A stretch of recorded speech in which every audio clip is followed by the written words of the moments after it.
ഇന്നത്തെ വീഡിയോയിലേക്ക് എല്ലാവർക്കും സ്വാഗതം കേട്ടോ.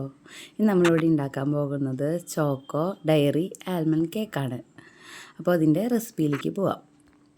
കേക്കിൻ്റെ സ്പോഞ്ച് തയ്യാറാക്കാനായിട്ട് നമ്മളിവിടെ 1/2 സ്പൂൺ ബേക്കിംഗ് സോഡയും 1/2 സ്പൂൺ ബേക്കിംഗ് പൗഡറും 1/4 കപ്പ് കൊക്കോ പൗഡർ എടുത്തിട്ടുണ്ട് കേട്ടോ. കൊക്കോ പൗഡർ നമ്മൾ വടിച്ചെടുത്തിട്ടില്ല, കുറച്ചും കൂടി കൂടുതൽ എടുത്തിട്ടുണ്ട്. പിന്നെ നമ്മളിവിടെ ബേക്കേഴ്സിൻ്റെ കേട്ടോ കൊക്കോ പൗഡർ എടുത്തിട്ടുള്ളത്. അതാകുമ്പോൾ ഒരുപാട് ഡാർക്കും അല്ല, ഒന്നത്തിരി ലൈറ്റാണ്. പിന്നെ നമ്മളിവിടെ മൈദ എടുത്തിട്ടുള്ളത് 1/2 കപ്പ് മൈദ എടുത്തിട്ടുണ്ട്. നമ്മൾ 1 kg ഒക്കെ ചെയ്യാനാണെന്നുണ്ടെങ്കിൽ 3/4 കപ്പ് മൈദയും 1/4 കപ്പ് കൊക്കോ പൗഡറും കൂടിയിട്ട് എടുത്താൽ മതി കേട്ടോ. ബേക്കിംഗ് പൗഡർ 1 സ്പൂണും ബേക്കിംഗ് സോഡ 1/4 സ്പൂണും എടുത്താൽ മതി കേട്ടോ. അങ്ങനെയുള്ള ചെറിയ ചെറിയ മാറ്റങ്ങൾ വരുത്തിയാൽ മതി കേക്ക് സ്പോഞ്ച് ചെയ്യുന്ന സമയത്ത്. പിന്നെ നമ്മുടെ കയ്യിൽ നിന്ന് കേക്ക് വാങ്ങിക്കണവർക്കുണ്ടല്ലോ, നമ്മൾ കറക്റ്റ് ആ മെഷർമെൻറ്റ് എടുത്തിട്ടല്ല കേട്ടോ കേക്ക് ചെയ്യാറ്. എപ്പോഴും മൈദ ഞാൻ ഒരു സ്വല്പം കൂടുതൽ ചേർക്കാറുണ്ട്.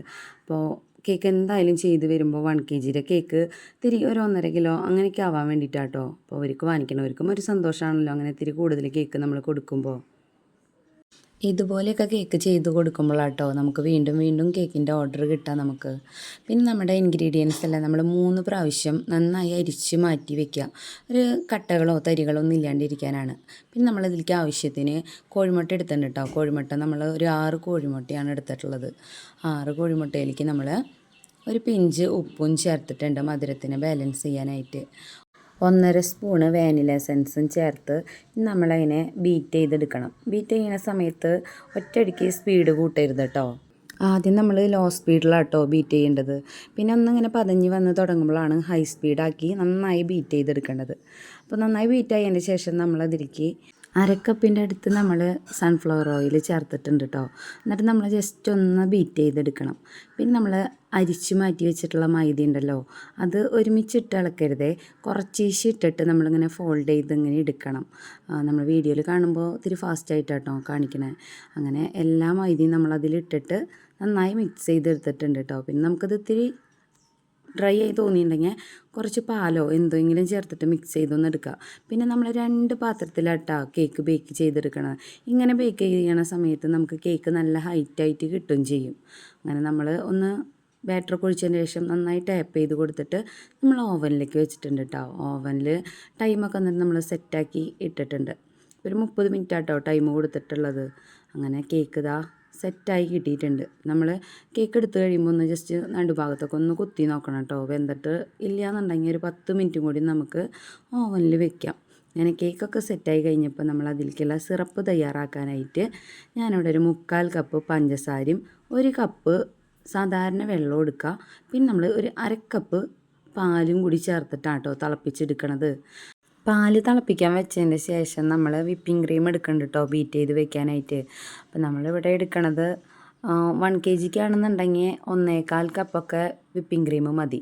നമ്മളിവിടെ ഇപ്പോൾ ഇത്തിരി കൂടുതലുള്ള കാരണം ഒരു 1.5 കിലോൻ്റെയൊക്കെ അല്ലേ. അപ്പോൾ നമ്മളിവിടെ എടുത്തേക്കുന്നത് 2 കപ്പാട്ടോ വിപ്പിംഗ് ക്രീം എടുത്തിട്ടുള്ളത് ബീറ്റ് ചെയ്യാനായിട്ട്. കേക്ക് വെറ്റ് ചെയ്യാനുള്ള സിറപ്പ് തിളച്ച് വന്നപ്പോഴേ നമ്മൾ അതിലേക്ക് ഡയറി മിൽക്കും കൂടിയിട്ട് ആഡ് ചെയ്തിട്ടുണ്ടായിരുന്നു കേട്ടോ. ഡയറി മിൽക്ക് ആഡ് ചെയ്യുമ്പോൾ ഒരു പ്രത്യേക സ്മെല്ലും കൂടിയിട്ടാണ്. അങ്ങനെ നമ്മൾ വിപ്പിംഗ് ക്രീമിലേക്ക് നമ്മൾ ഇവിടെ ടൈഗറിൻ്റെ തന്നെ ചോക്ലേറ്റിൻ്റെ എസൻസ് ആട്ടോ എടുത്തിട്ടുള്ളത്. അപ്പോൾ നമ്മൾ അതും കൂടി ഒഴിച്ചിട്ട് വിപ്പിംഗ് ക്രീം നന്നായി ബീറ്റ് ചെയ്തെടുക്കുന്നുണ്ട്. വിപ്പിംഗ് ക്രീമിൽ നമ്മൾ വേറെ മധുരം ആഡ് ആക്കിയിട്ടില്ല. അത്യാവശ്യം നല്ല മധുരം ഉണ്ട് വിപ്പിംഗ് ക്രീം. അപ്പോൾ അങ്ങനെ നമ്മൾ ബീറ്റ് ചെയ്തെടുത്തിട്ട് അത് കുറച്ച് നേരം തണുക്കാനായിട്ട് ഫ്രിഡ്ജിൽ വെക്കണം. പിന്നെ നമ്മുടെ കേക്ക് നമ്മളൊരു 5 ലെയറൊക്കെ ആയിട്ട് കട്ട് ചെയ്തെടുത്തിട്ടുണ്ട്. അപ്പോൾ തന്നെ അത്യാവശ്യം നല്ല ഹൈറ്റ് കിട്ടും നമുക്ക്.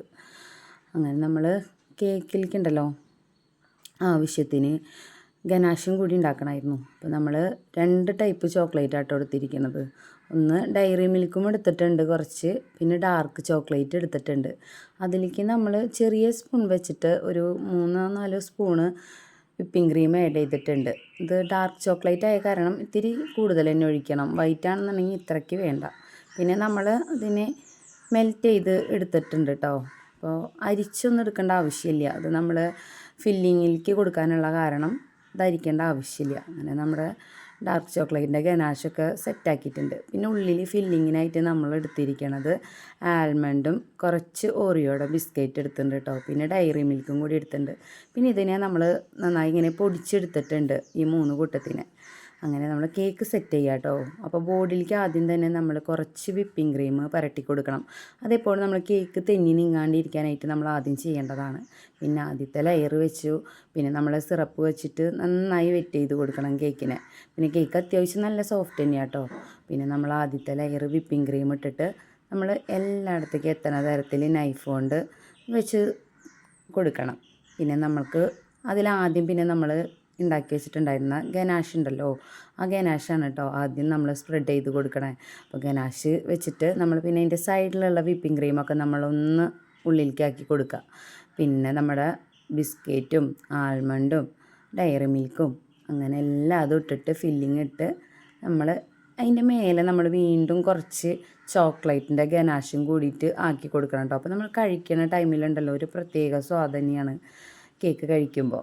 അങ്ങനെ നമ്മൾ ആദ്യത്തെ ലെയറൊക്കെ അങ്ങനെ സെറ്റ് ചെയ്ത് കഴിഞ്ഞ് കഴിഞ്ഞാൽ പിന്നെയുള്ള ലെയറുകളും നമ്മൾ ഇതേപോലെ തന്നെ എല്ലാ ലെയറിലും ചെയ്ത് കൊടുക്കണം കേട്ടോ. കേക്ക് ചെയ്യുന്ന സമയത്തേ കേക്കിൻ്റെ ഉള്ളിൽ കൊടുക്കുന്ന ഫില്ലിംഗ് ഉണ്ടല്ലോ, അതിനനുസരിച്ചിട്ടാട്ടോ നമ്മുടെ കേക്കുകളുടെ പേരുകൾ മാറിക്കൊണ്ടിരിക്കുക. നമ്മൾ കേക്ക് ചെയ്യുന്ന സമയത്ത് എപ്പോഴും ഓരോ കേക്കുകൾ മാറി മാറി ചെയ്ത് നോക്കാറുണ്ട്. നമ്മുടെ ഇഷ്ടത്തിനുള്ള ഫില്ലിങ്സൊക്കെ നമ്മൾ കൊടുത്തിട്ടാ. അപ്പോൾ അത് പ്രത്യേക രുചികളും അതിനനുസരിച്ചിട്ട് മാറിക്കൊണ്ടിരിക്കും. അപ്പം അങ്ങനെയാണ് പുതിയ പുതിയ ഓരോ കേക്കുകൾ നമുക്ക് ചെയ്തെടുക്കാൻ പറ്റുക. ഈ കേക്ക് നമുക്ക് സെയിൽ ചെയ്യാനുള്ളതല്ല കേട്ടോ, നമ്മുടെ വീട്ടിലേക്ക് ഉണ്ടാക്കിയ കേക്കായിരുന്നു. നമ്മുടെ വെഡ്ഡിങ് ആനിവേഴ്സറിക്ക് സ്പെഷ്യലായിട്ട് ഉണ്ടാക്കിയൊരു കേക്കായിരുന്നു ഇത്. അങ്ങനെ നമ്മുടെ കേക്ക് ഇതാ എല്ലാ ലെയറും വെച്ച് കംപ്ലീറ്റ് ആക്കി ലാസ്റ്റത്തെ ലെയറും കൂടി ടോപ്പിലത്തെ വെച്ചു കേട്ടോ. ടോപ്പിലത്തെ ലെയർ വെക്കുമ്പോൾ അത് ഏറ്റവും അടിവശത്തെ ലെയറാണ് വെക്കണത് നല്ലത്. അപ്പോൾ അത് നമുക്കുണ്ടല്ലോ, അല്ലെങ്കിൽ കേക്ക് ക്രീം ഇടുന്ന സമയത്ത് അതിൻ്റെ തരികൾ വരാൻ തുടങ്ങും. അതിനൊക്കെ നല്ലത് അപ്പോൾ ഏറ്റവും അടിയിലത്തെ ലെയറാകുമ്പോൾ അടിവശം ഇത്തിരി ഇങ്ങനെ ചെറിയൊരു ഉറപ്പുണ്ടായിരിക്കും. അപ്പോൾ അതായിരിക്കും നമുക്ക് നല്ലത്. അങ്ങനെ എല്ലാ ലെയറും വെച്ച് നമ്മൾ ആദ്യം ഒരു ക്രം കോട്ടിങ് ചെയ്യാം കേട്ടോ. അങ്ങനെ വെച്ചിട്ട് കുറച്ച് നേരം ഫ്രിഡ്ജിൽ വെച്ചിട്ട് തണുപ്പിച്ചെടുക്കുക. തുടച്ച് ക്ലീൻ ചെയ്തെടുത്തതിൻ്റെ ശേഷം കേട്ടോ അവസാനം കോട്ടിങ് ചെയ്യാൻ പാടുള്ളൂ. അപ്പോൾ നമ്മൾ സിമ്പിളായിട്ടുള്ള ഒരു ഡിസൈനാട്ടോ ചെയ്തത്. അപ്പോൾ നമ്മളത് അങ്ങനെ ചെയ്ത് കഴിഞ്ഞിട്ട് കുറച്ച് ഫ്ലവർ വെച്ചിട്ട് ഡെക്കറേറ്റ് കേക്കിൽ പിന്നെ നമ്മളൊരു വെഡ്ഡിങ് ആനിവേഴ്സറിയുടെ സ്റ്റിക്കും കൂടി വെച്ച് സെറ്റാക്കിട്ടോ. പിന്നെ കേക്കിൻ്റെ കളർ ഒരു ബേബി പിങ്ക് ആണ്. വീഡിയോയിൽ കാണുമ്പോൾ വേറൊരു കളറായിട്ടാണ് കാണിക്കുന്നത്. പിന്നത്തെ വീഡിയോ എത്രത്തോളം ഉള്ളൂ. വീഡിയോ ഇഷ്ടപ്പെടുകയാണെങ്കിൽ ചാനലൊന്ന് സബ്സ്ക്രൈബ് ചെയ്യുക, ലൈക്ക് ചെയ്യുക, കമൻറ്റ് ചെയ്യുക, ഷെയർ ചെയ്യുക.